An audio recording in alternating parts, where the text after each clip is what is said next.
Middle east में Saudi अरब और संयुक्त अरब अमीरात के बीच फिलहाल सीज फायर भले ही हो गया हो, मगर युद्ध की चिंगारी दोबारा कभी भी भड़क सकती है, क्योंकि जिस विवाद पर दोनों देशों के बीच मिसाइलें चल गई थीं, वो विवाद अभी भी बना हुआ है। यमन में हद्रामौत और अल महा जैसे तेल और गैस के समृद्ध इलाके हैं। कुछ दिन पहले संयुक्त अरब अमीरात के समर्थन वाले विद्रोही गुट एसटीसी ने इस पर कब्जा कर लिया था। सऊदी अरब के समर्थन वाली यमनी सरकार को यहां से भागना पड़ा था। युद्ध रुकने के बाद भी यहां यूएई के समर्थन वाले एसटीसी का कब्जा बना हुआ है।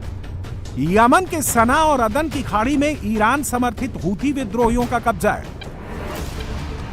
सऊदी अरब के सुल्तान मोहम्मद बिन सुल्तान के लिए दोनों की स्थितियां बर्दाश्त के बाहर हैं, लिहाजा यहां कभी भी बड़े धमाके हो सकते हैं।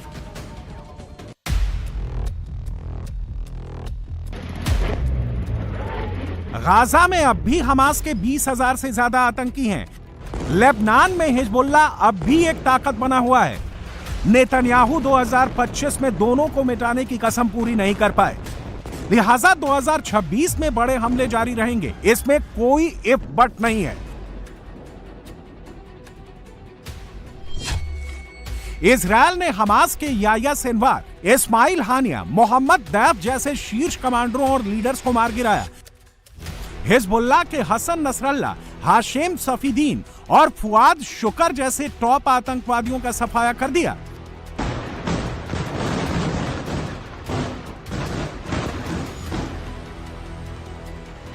दो 2026 में तुर्की और इजरायल के बीच युद्ध कभी भी शुरू हो सकता है।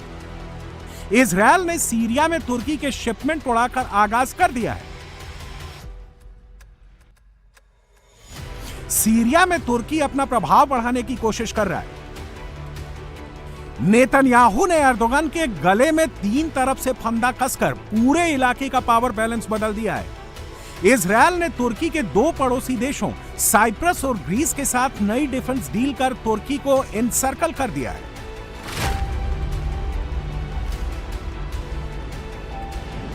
दो 2026 में तबाही का सिलसिला यूक्रेन में रुकेगा, इसकी गुंजाइश दिनों दिन कम होती जा रही है। पुतिन के महल पर हमले के बाद यूक्रेन पर बड़े हमले का खतरा कई गुना बढ़ गया है। रूस इसे पुतिन को जान से मारने की साजिश बता रहा है, यूक्रेन इसे फॉल्स फ्लैग ऑपरेशन बता रहा है। रूस वीडियो दिखाकर बता रहा है कि एक-एक ड्रोन जो पुतिन के महल पर हमले के लिए भेजे गए, उसमें 6 किलो का उच्च विस्फोटक लगा था। 2022 में शुरू हुए युद्ध में यह बड़ा टर्निंग पॉइंट है। रूस यूक्रेन युद्ध 1407 दिनों से चल रहा है। रूस 12,000 मिसाइलें यूक्रेन पर गिरा चुका है। रूस ने 13,000 कामिकाज़े ड्रोन से हमले किए हैं। रूस ने 33,000 से ज्यादा ग्लाइडेड बम गिराए हैं। रूस ने कीव और दूर दराज के इलाकों में किंजल मिसाइलों से बड़े हमले किए हैं। ब्लैक सी से जिरकॉन जैसी घातक क्रूज मिसाइलों को लॉन्च कर यूक्रेन के दर्जनों शहर को तबाह कर दिया। कैलिबर जैसी मिसाइलों से हमला कर यूक्रेन के एनर्जी और गैस सेक्टर को बर्बाद कर दिया है। जेट इंजन से लैस ग्लाइड बमों को फाइटर जेट से छोड़कर यूक्रेनी बस्तियों को मिट्टी में मिला दिया है। यूक्रेन ने पलटवार करते हुए रूस की तेल रिफाइनरी और गैस पाइपलाइनों को तबाह किया है। युद्ध में अब तक रूस की 24 बड़ी रिफाइनरी पर यूक्रेन ने ड्रोन हमले किए हैं। 160 से ज्यादा तेल टर्मिनल, डिपो और प्रोडक्शन यूनिट को निशाना बनाया है। इसमें तुआप्से, रियजान, नोवोशाख्तिंस्क जैसी बड़ी रिफाइनरियों को नुकसान हुआ है। समंदर में रूसी शैडो फ्लीट को यूक्रेन ने बार बार निशाना बनाया है। ब्लैक सी में सबसे ज्यादा रूसी फ्लीट पर धमाके हुए हैं। यूक्रेन ने उनमें ड्रोन हमले किए हैं। कैस्पियन सागर में रूस के तेल कुओं पर यूक्रेन ने लॉन्ग रेंज ड्रोन से अटैक किए हैं। ज़ेलेंस्की और उनके 26 नाटो पार्टनर रूसी तेल गैस पर हमले कर भी पुतिन की युद्ध क्षमता को रोक नहीं पाए।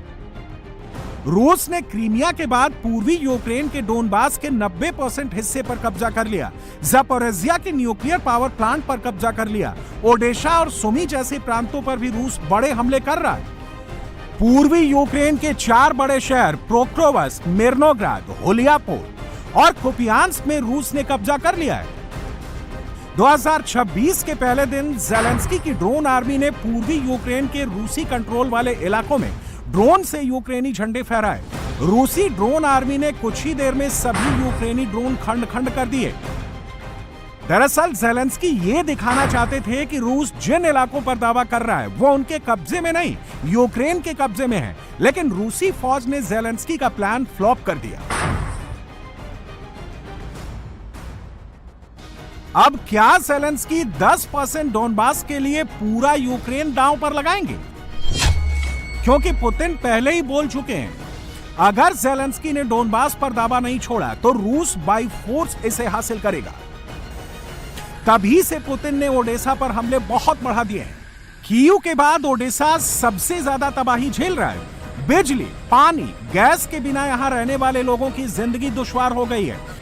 न्यू ईयर को पुतिन ने जो कहा वो साफ है, 2026 में यूक्रेन में रूसी मिसाइलें, बम, ड्रोन तबाही मचाते रहेंगे। युद्ध और भड़केगा।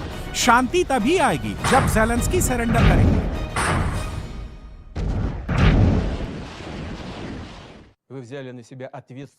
आपने अपनी मातृभूमि सत्य और न्याय के लिए लड़ने का दायित्व लिया है। मैं आपको विश्वास दिलाता हूं कि रूस भर में लाखों लोग इस नव वर्ष पर आपके बारे में सोच रहे हैं, आपके प्रति सहानुभूति व्यक्त कर रहे हैं, आप पर अपनी आशाएं टिकाए हुए हैं।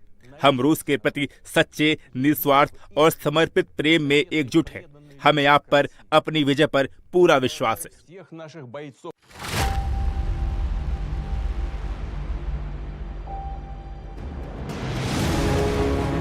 2026 के पहले दिन अमेरिका ने वेनेजुएला पर ताबड़तोड़ हमले शुरू कर दिए।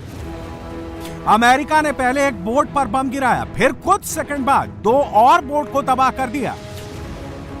2 दिन पहले भी अमेरिका ने वेनेजुएला की एक बोट पर स्ट्राइक की थी।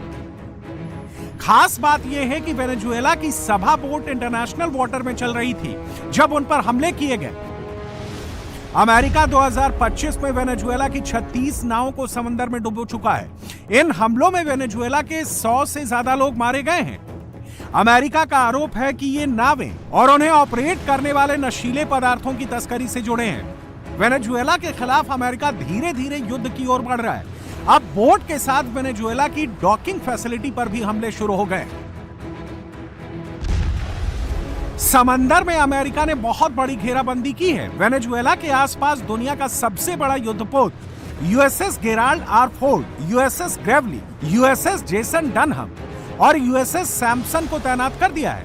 इसमें 4000 अमेरिकी सैनिक और कमांडो भी तैनात हैं। वेनेजुएला का जमीनी बॉर्डर ब्राजील से 2137 किलोमीटर, कोलंबिया से 2341 किलोमीटर, गोयाना से 789 किलोमीटर लगता है। उसकी समुद्री सीमा 6 देशों से लगती है। अमेरिका के प्यूर्टो रिको और वर्जिन द्वीप समूह से भी वेनेजुएला की सीमा लगती है।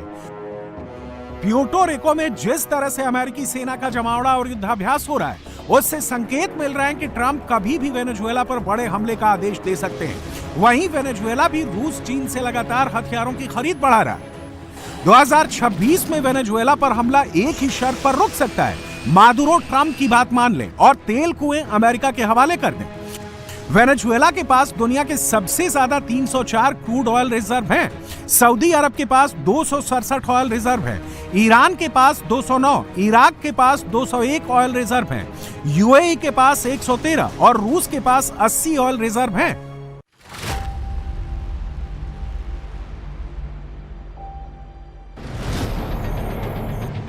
दो 2026 में एक और युद्ध भारत के पड़ोस में चीन ताइवान के बीच शुरू हो सकता है। चीन ने जिस तरह से युद्धाभ्यास में ताइवान को 5 तरफ से घेर कर युद्धाभ्यास किया, उसे युद्ध की तैयारी माना जा रहा है। चीन ने ताइवान के आसपास रॉकेटों की बौछार की, समंदर में बड़े बड़े शिप पर मिशन लॉन्च किए।